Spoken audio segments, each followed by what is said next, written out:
शिक्षक भरती 2025चं रजिस्ट्रेशन सध्या बघा अंतिम टप्प्यात आलेलं आहे. बहुतेक उमेदवारांचं रजिस्ट्रेशन जे आहे, तर ते सध्या होऊ शकलं नाही. त्यामुळे त्या उमेदवारांसाठी जे काही महत्त्वाचं एक कारण होतं, ते म्हणजे ओ-टी-पी संदर्भात होतं. ओ-टी-पी म्हणजे त्या ठिकाणी रजिस्ट्रेशन करताना आपल्याला मोबाईल नंबरवरती ओ-टी-पी येत असतो. परंतु काही उमेदवारांचा जो काही मोबाईल नंबर आहे, तर तो सध्या बंद झालेला आहे. काहींचा गहाळ झालाय.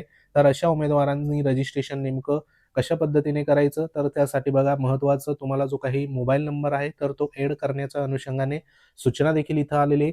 तर नवीन नंबर जो काही ॲड करायचा आहे, तर त्याच्यासाठी जी प्रक्रिया आहे, तर ती प्रक्रिया बघा इथं देण्यात आली.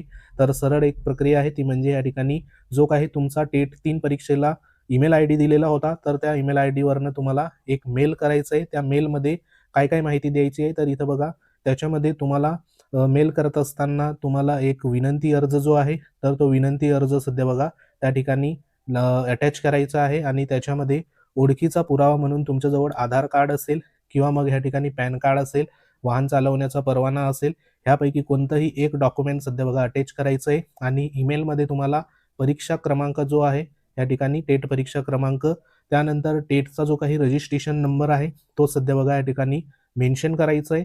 तो मेन्शन केल्यानंतर तुम्हाला जे काही सध्या बघा या ठिकाणी सांगितल्याप्रमाणे ईमेल आहे, तर तो ईमेल सध्या तुम्हाला या ठिकाणी संबंधित जो काही iju25@gmail ह्या ईमेलवर तुम्हाला मेल करायचा आहे. आता ईमेल करत असताना जो सध्या सब्जेक्ट आहे म्हणजे विषय काय टाकायचा, तर तो विषय म्हणजे या ठिकाणी बघा अपडेट चेंज मोबाईल नंबर अशा पद्धतीने विषय टाकायचा आहे आणि ह्याच्यामध्ये मेलमध्ये तुमचा जो नंबर तुम्हाला अपडेट करायचा आहे, तर तो नवीन नंबर सध्या त्या मेलमध्ये तुम्हाला मेन्शन करायचा आहे. हे लक्षात घ्या.